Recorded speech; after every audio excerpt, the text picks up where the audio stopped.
parts of the country, beehives are still made this way today. The River Nile was the main highway of communication in pharaonic times, so boat building was an important industry. Small boats were made of bundles of papyrus tied together with ropes. Such boats were used for short journeys and for fishing or hunting trips. Larger boats were made of wood, usually cedar wood imported from Lebanon. Wooden boats were pegged together with dowels and sewn together with ropes, as can be seen in the cross-section on the bank. When the boat was put into the water, the wood expanded and the rope shrank, so the boat became completely watertight. A royal boat of this type can be seen in the museum beside the Great Pyramid of King Cheops of Giza. The palm tree was a valuable resource for the Egyptians. The trunk was used in house building, and the branches provided fronds for making mats and baskets, while furniture and boxes were made from the ribs. The boxes were used for storage and as cages for small animals and birds. The Egyptians today still use the various parts of the palm tree for the same purposes. There were many different kinds of fish in the Nile and its canals which made good food, and fishing was also popular as a sport. One method of fishing can be seen here, where a net is stretched between two boats, and the fisherman hits the water with a stick to frighten the fish into the net. Let's see if he's been lucky today.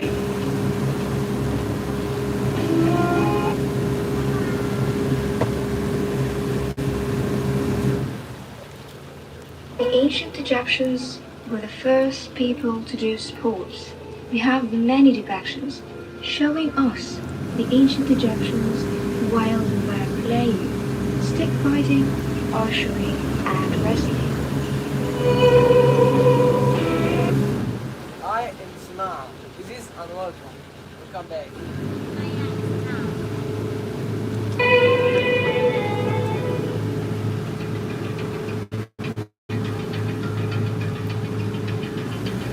Next there are demonstrations of some industries and crafts, the first of which is brickmaking.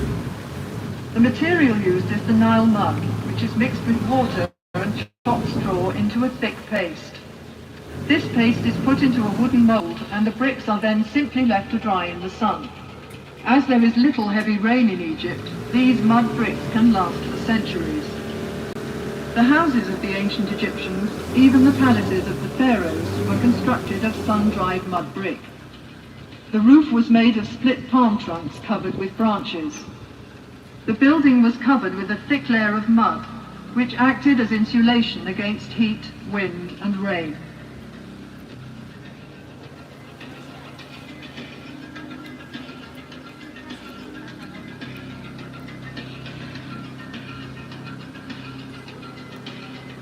Glass-making was introduced into Egypt after the military campaigns of Moses III about 1450 BC, when captive glassmakers were brought here from Syria. Glass was used for making beads, inlays, amulets and small vessels, which were formed around a core, as glass blowing was not invented until the 1st century BC. In Ptolemaic times, Alexandria became a centre of glass craftsmanship, and in the Roman period, fine cameos were produced in the same city.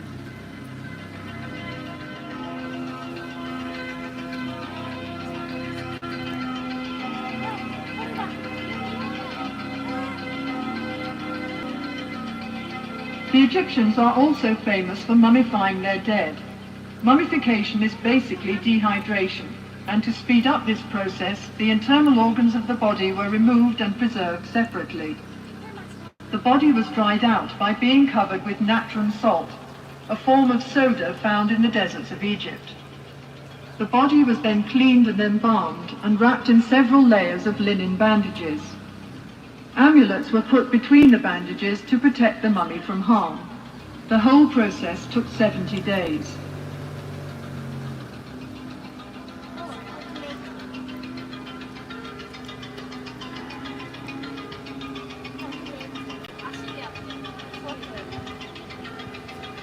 Pottery making is one of the oldest crafts in Egypt, dating back to about 6000 BC. The clay is kneaded with water and mixed with ground potsherds or chopped straw, which helps the finished pot to dry evenly without cracking. The potter forms the pot with his fingers as he kicks the wheel round with his foot. The handles are added afterwards, and the pot is dried in the sun for a while before being fired. Now for a little Egyptian magic.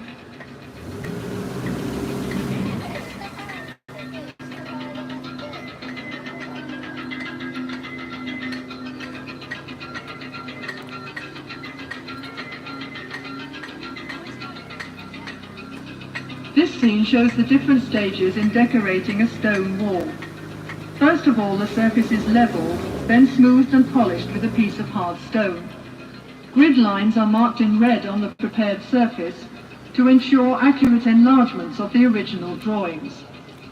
The artist copies the outline onto the wall, working from the sketch made by the chief artist on a small slab of stone or a piece of papyrus. Then the sculptor carves the design in relief with his mallet and chisel.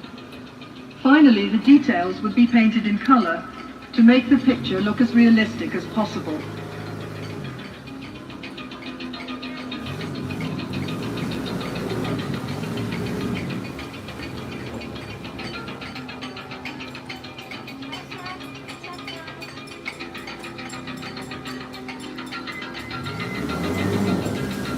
Statues were partially carved in the quarry where the stone for them was cut.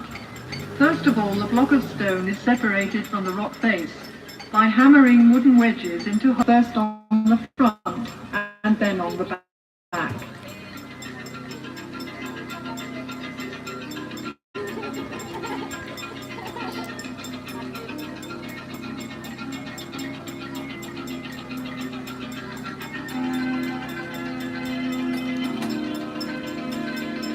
Vases were made from various kinds of stone, particularly alabaster, a soft stone which was worked into beautiful designs. After the rough piece of alabaster has been polished smooth, the inside is hollowed out with a drill with a flint or copper bit. The vase is sunk into ground to prevent cracking during drilling. Alabaster vases were used as lamps and for storing perfumes and precious oils.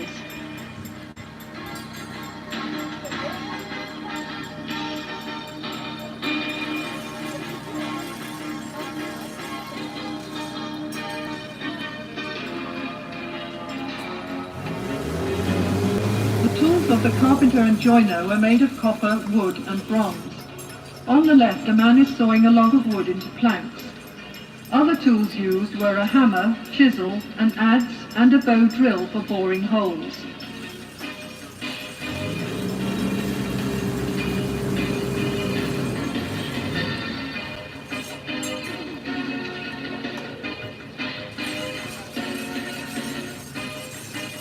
It was important to the pharaohs that the army was well equipped at all times. Weapons included bows and arrows, swords, battle axes and spears, as well as shields and throw sticks. The horse-drawn war chariot was introduced into Egypt by the Hyksos from Western Asia around 1700 BC.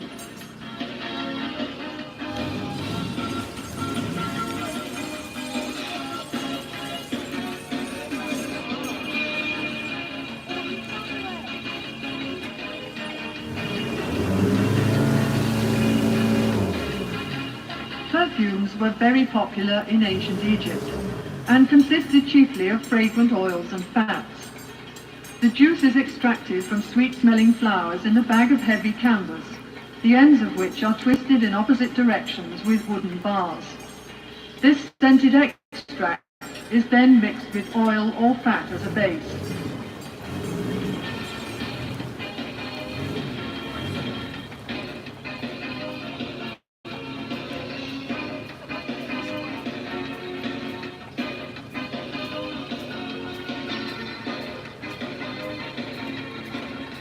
Linen made from the flax plant was used by the Egyptians for clothing and many other purposes. Bundles of flax stalks are pulled through a large wooden comb to remove the tops and leaves.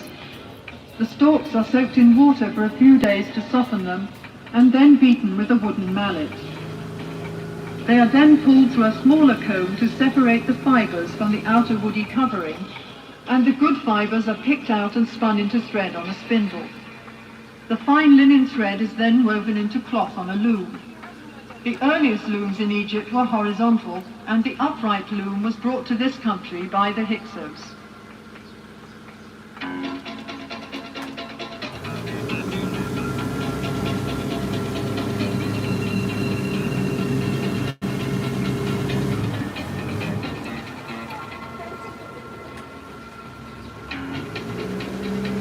Another important industry was papyrus paper making, of which the government had the monopoly. The lowest part of the stem is the best part for paper making. The outer green rind is peeled off and the white pith is sliced into thin strips which are soaked in water. After repeated soaking, the now pliable strips are placed on a piece of cloth in 2 layers, one vertical and one horizontal. The surface of the sheet thus formed is then hammered with a wooden mallet to cause the fibers of the 2 layers to stick together. The sheet is then covered with another piece of cloth and pressed between 2 heavy stones for several days. During that time it also dries out in the hot sun and the piece of paper is ready for use.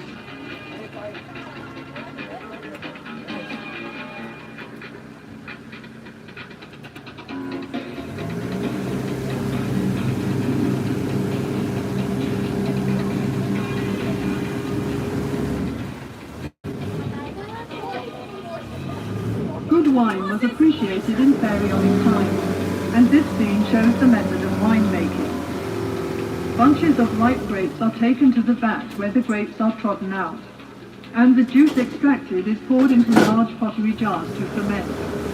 When this process is complete, the jars are sealed with a clay seal, which is stamped with the date and the name of the vineyard where the grapes were grown.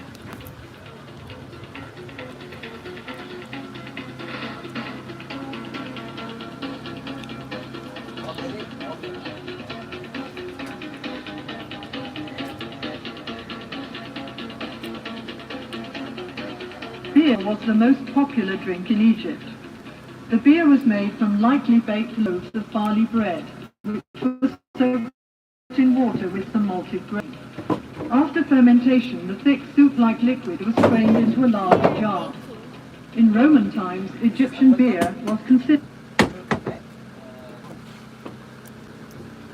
Okay, we are off to the next activity. See you in a bit.